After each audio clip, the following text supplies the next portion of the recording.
Welcome to Leads and Leverage, Real Estate Team Leader Lounge, where success in real estate meets passion-driven leadership. I'm your host, Tyler Gibson.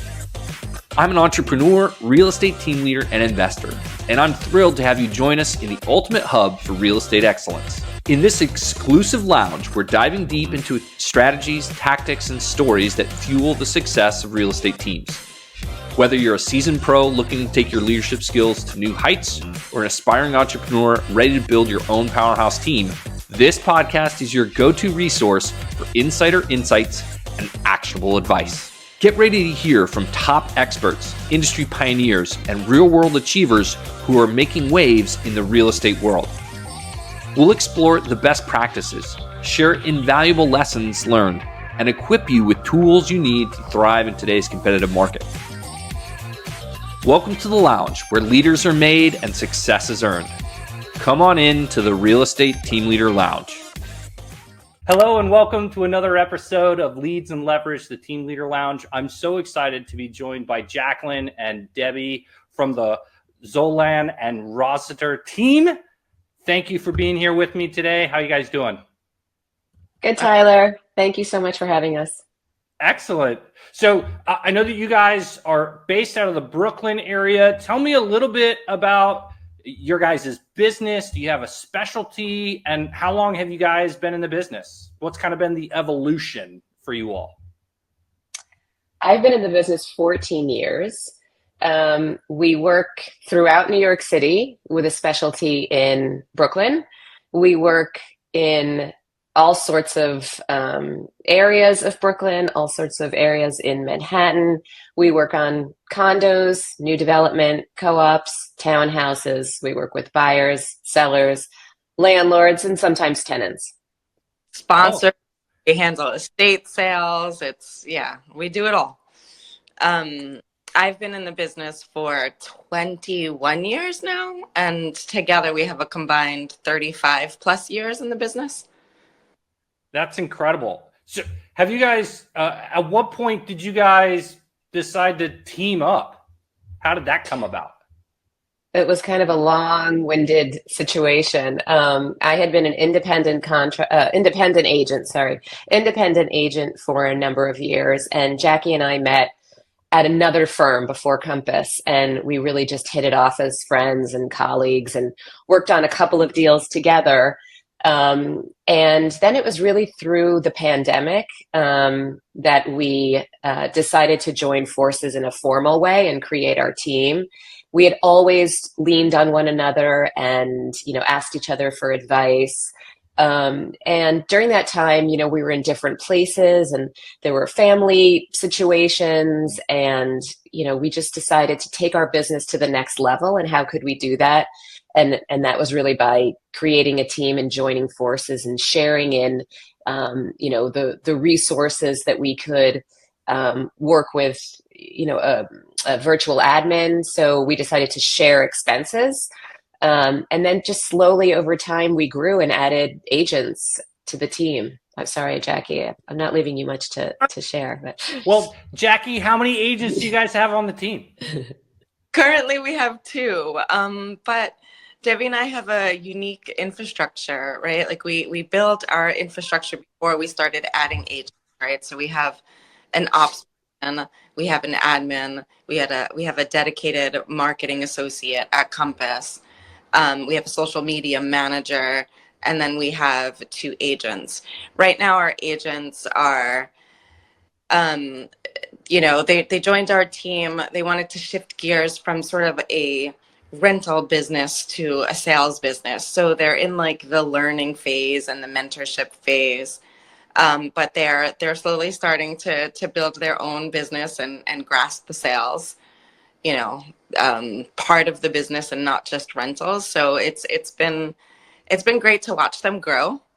But we are looking for an agent right now with 3 to 5 years experience that has a little bit more experience in the business, as their own book of business, that will benefit from our mentorship and our infrastructure. Because before, I can't speak for Debbie for sure, but I can speak for myself. Before joining forces with Debbie, I was an individual agent. I was on a couple of teams, but I didn't have a solid infrastructure in place. I did not have an admin. I was doing everything by myself, and there's only so much that you can do, right? When I think, Debbie and I, our strengths are with being with our customers, right? Instead of being behind the computer. So it's great to have the opportunity to offer somebody in the business that can go out on their own and hire an admin on their own, but they are busy and they have a successful business. It's good to, to find that agent that we can benefit from. They can benefit from us and our experience. And, that's sort of the position we're looking for now. That's awesome. So you mentioned infrastructure a couple of times. I think you mentioned that Compass provides someone that helps support your guys' team efforts. The other people that are part of your team, your infrastructure team, are they local to where you all are, or did you guys decide to hire remote workers? Great question. We have an incredible virtual admin, and she is in Brazil. And she came to us through her brother who worked at Compass. And that for us was incredible because at that time we were incredibly busy. And we really didn't have the time to train her on the Compass tools because the Compass platform is unique, is proprietary, is absolutely fantastic, but there is some learning behind it. And the brother agreed if we were to bring her on or consider her to train her on those tools. So it was kind of a win-win situation. And she has surpassed any expectation that we had. And she's our lifeline. She is literally helps us in every aspect, and she has grown tremendously, and she's moved more into an operations role. But she is in Brazil, so we don't have the admin support on the ground helping us, prior to open houses, running around, helping us with holiday gifts, delivering keys and things like that. We'll do that ourselves still, and our agents will help out there. But she's incredible. So I think for any agents who are considering virtual admin support, it can be wonderful. Again, just like in any hire, if the chemistry is right, it's worth potentially some bit of a learning curve to get them caught up to speed. But she was brought up to speed even before she came to us, so it was a real win-win situation. Yeah, that's awesome. I get a lot of, I also have some virtual assistants that we employ and are part of our support staff for all of our agents. And I get people that ask me all the time, so what do they do for you? And my answer is anything you can teach them, generally speaking, right? They can do anything that you can show them how to do. So Jackie, I'm curious, what are some of the things that you guys have leveraged that virtual assistant to help you guys amplify your business and just be able to do more? Oh my, she does so much for us. Beginning with the CRM organization, she puts together templates for us and, campaigns. I mean, obviously we're going to go through it with her, perfect everything, but she gets the ball started. She does the transaction coordination on almost every deal for us. She does board packages for us. She does exclusive agreements. She sends them out for us. She does a lot of back and forth with our sellers, getting them prepared to list. She does so much. Yeah. She prepares copy for us for, press pieces or articles or podcasts, for example. Sure. She'll start the templates and we go in there and obviously, like Jackie said, go through the details, but just that starting of those documents or copy is so instrumental in helping us keep our focus on our clients and our deals. She helps us with marketing. She uses the Compass Marketing Center. She creates postcards for us. She liaised with your team to set this up. So really, absolutely anything we could teach her, Tyler, she will do. And I have to say, she is always hungry to learn more. And she watches all of the Compass recordings and team meetings just to improve on her own. We don't ask her to do that.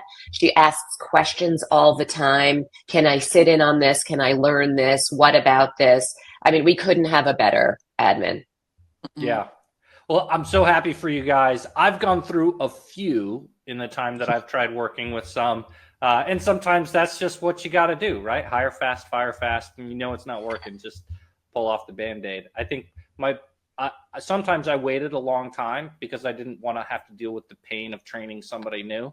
But then I had to deal with the pain of paying somebody that wasn't very good. So eventually, one pain outweighs the other.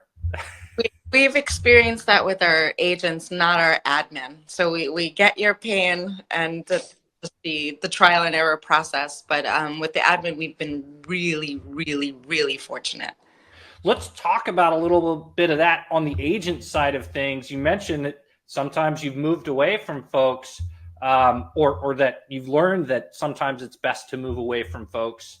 So your guys' team, are you giving them overflow business? Is that the goal, or is it really just to plug people into an infrastructure and give them the coaching and try to push them to grow their own business? How would you guys define your style as a team?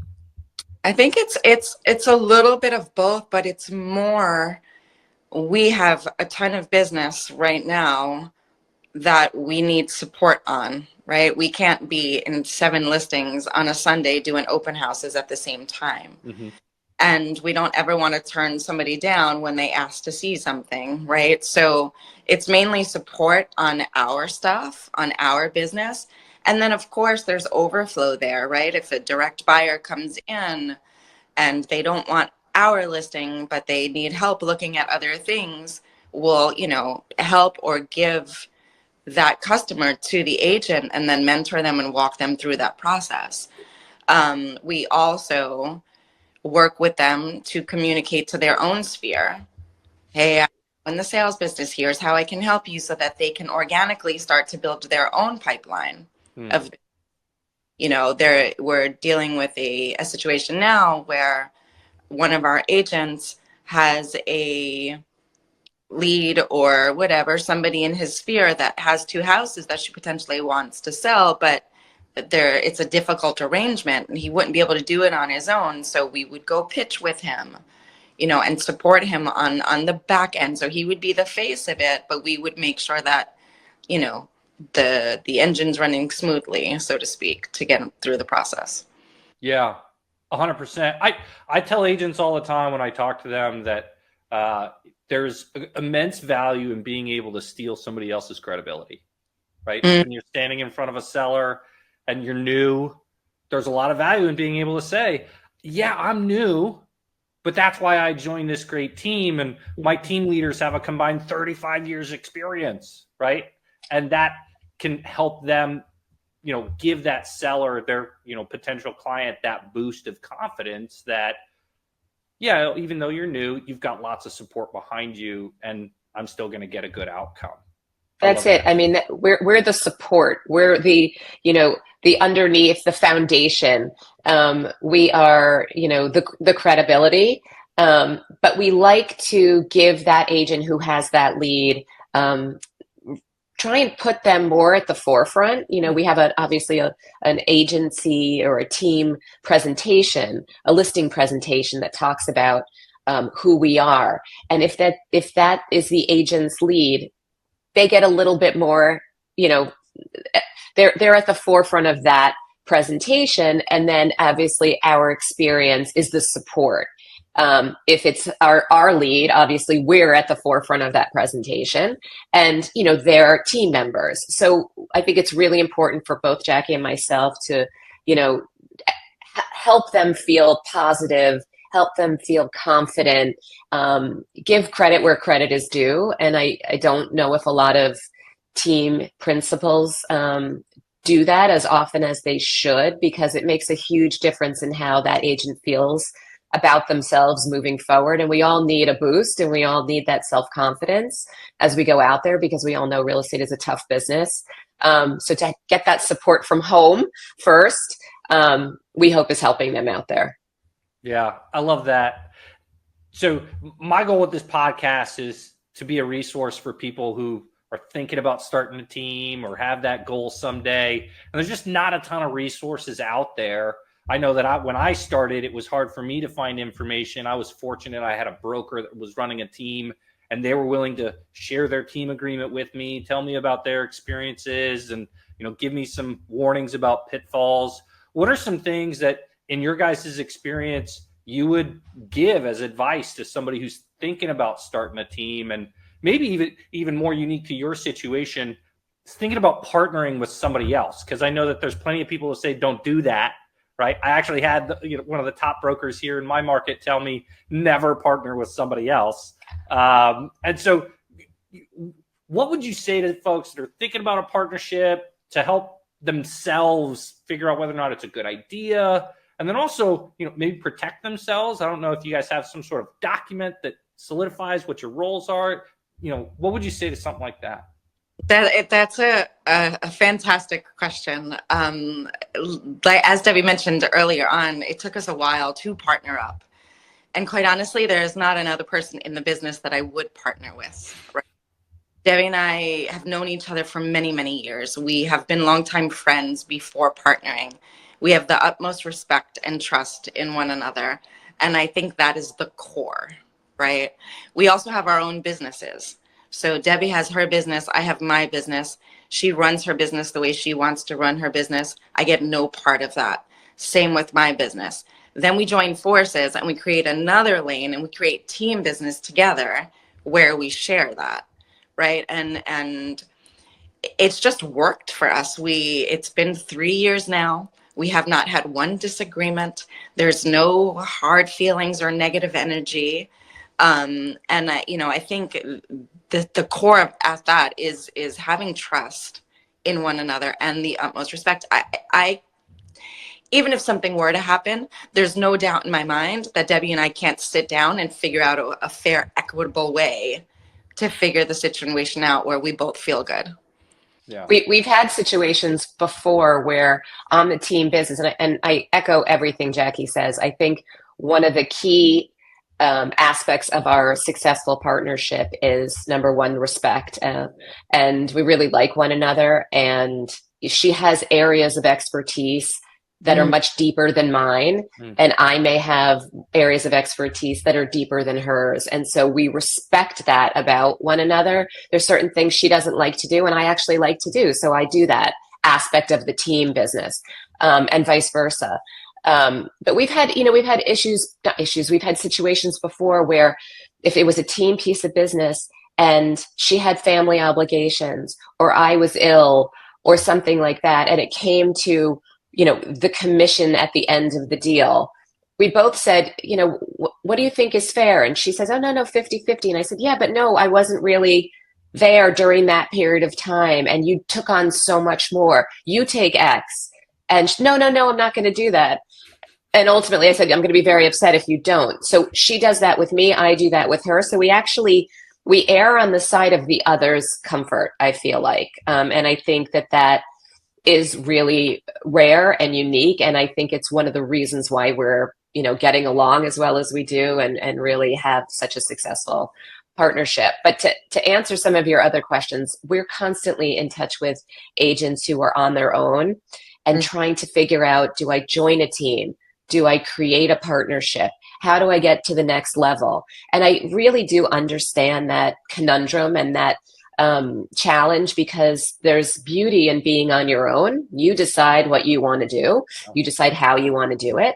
But there's only so many hours in a day, and there's only, a certain level that you can get to on your own. I mean, I work, all the time. Jackie works all the time, but exponentially we get much more done and get more incremental business because we've joined forces. So I do understand how difficult it is. And I think it's finding that right partner. And it's just like the agents that we've gone through, if it's not the right fit, to your point, you got to move on more quickly than just seeing if you can make it work. And we've learned that over time, bringing on the agents. If it's not a right fit, you kind of know within the first couple of weeks, just like, when you list a property, if it's going to move quickly, it's like 2 to 3 weeks. You kind of know if you priced it right. So you got to kind of, be nimble and agile and be ready to move quickly. That's so good.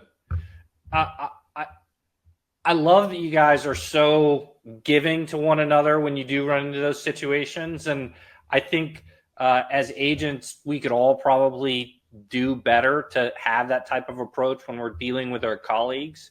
I had a similar situation. Actually, we're still doing it now, where one of my team members had some repeat business from a team lead, but my policy is if it's repeat business, you get a better split on it. And so he started doing that, and then we ran into an issue, and I needed to jump in. We had to flip it to a short sale, and I got involved. And later on, he goes, you've been doing a lot, so I want to split it 50-50. And I said, okay, great, sure. Absolutely. I didn't ask for it, but that feels good. And you're likely to return the favor. Well, I already have, because we're now several months into it, and it's become even more of a mess, and it's sucked up a lot more of his time. And the other day he's like, man, I'm working so hard for this deal, and it doesn't even feel worth it. And I go, well, let's go back to the original split, man. And he's like, no. And I'm like, no, really, because it hasn't really cost me a whole lot of time. What it cost me was I had some connections. I had knowledge, right? But all I had to do was point him in the right direction, get him connected with the right person. And ultimately, that's what I want to be as a team leader. Is I want to be a connector. I want to point people to the right resources and be able to be that, hey, do you have a minute? I've got a question. I need some advice. Because that's my favorite job. Yeah. So as you guys are, reflecting back on what has helped you be successful in the real estate business, think back to those early days. How did you get the momentum going? What would you say is that thing that people need to focus on, or the discipline they need to learn, or to be able to make it? Because we know what the averages are, or at least a lot of people know what the averages are. Most people won't make it past 2 years, let alone 5. So what do you need to do to not be a statistic? Great question. It is not an easy job. That's for sure. I think, again, it boils down to trust, right? If you're working with somebody and they trust you, Debbie and I, our repeat business is like 93%, right? Anybody that's worked with us in the past comes back to us again. Right. We're at a point in our careers, which is wonderful, that it's mainly referrals. We don't have to do a lot to actively get more business. Right. And that's a wonderful place to be in. But that comes from consistency, hard work, trust. Like Debbie and I often talk about, if we're going on a pitch and we know that somebody wants to sell, but it's not a good time and they'll benefit more from subletting, we won't, right? We'll make less money on it, but they will. It's always about the relationship, never about the transaction for us. Most of our customers and clients become friends after, right? And that's the way we like to do business. It's really about impacting somebody and helping them, right? Really listening to their desires, their goals, and being an advocate and somebody to help them get there. It's never about us and our agenda. I love that. In today's world, with the reality TV shows that we see in real estate, which are such a detriment to our business, right? It's much more about these ego agents, and we completely remove ourselves from the picture and focus on them and their needs. I would only add a couple of things to what Jackie said, in that we go the extra mile for our clients. And, we have countless experiences where, and I know a lot of agents do this. I completely know they do it. And there needs to be, I think, more of a focus of the behind the scenes, tasks that we do.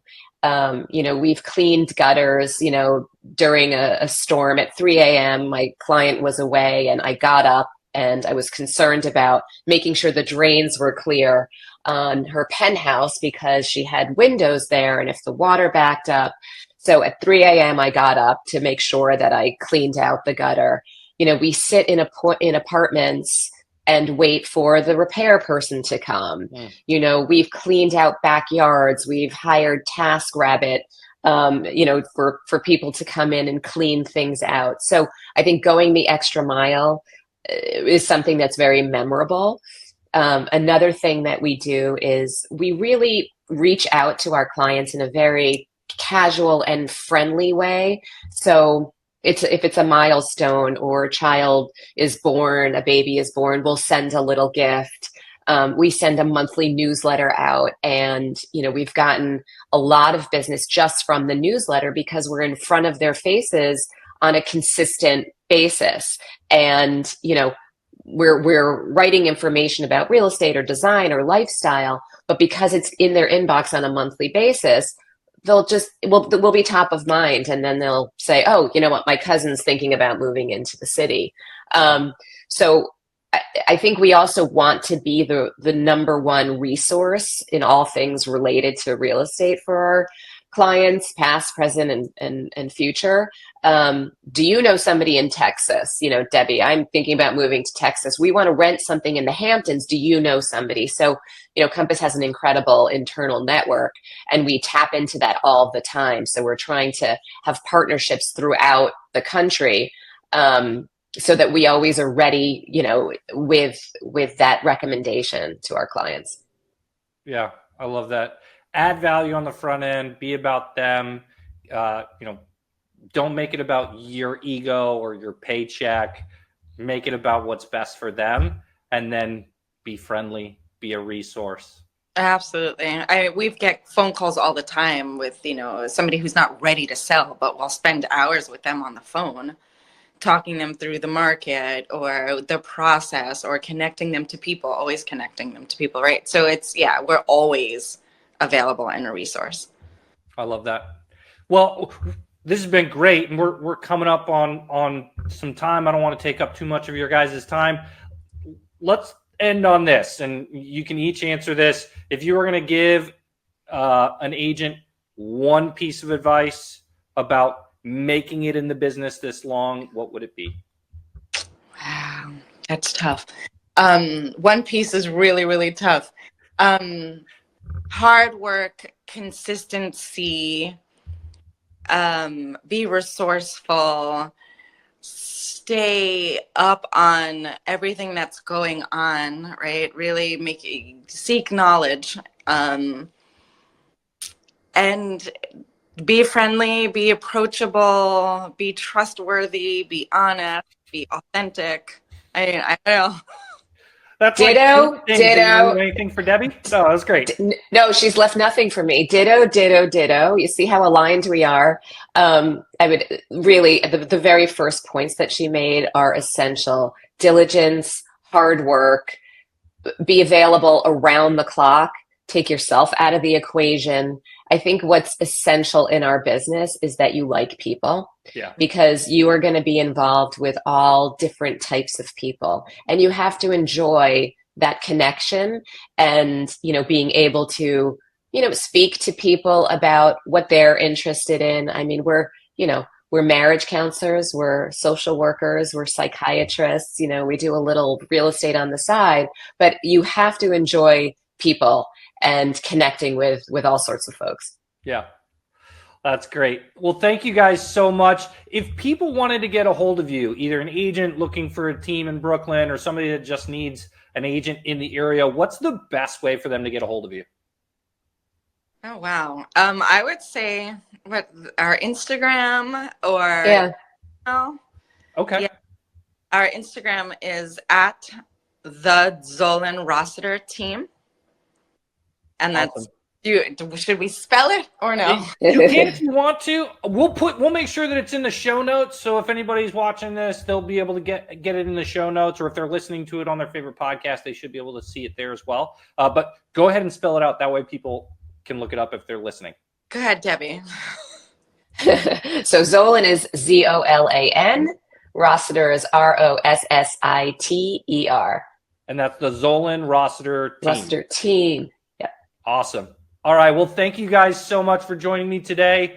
And thank you for listening to another episode of the Leads and Leverage podcast. We'll see you guys on the next one. Bye. Thank you. And that's a wrap for today's episode of Leads and Leverage. I hope you found our conversation insightful and actionable. Remember, success in real estate is not just about transactions. It's about the relationships you build, the teams you lead, and the impact you make in the lives of others. If you enjoyed today's episode and want to stay connected with our community of real estate leaders and entrepreneurs, be sure to subscribe to the podcast and leave us a review.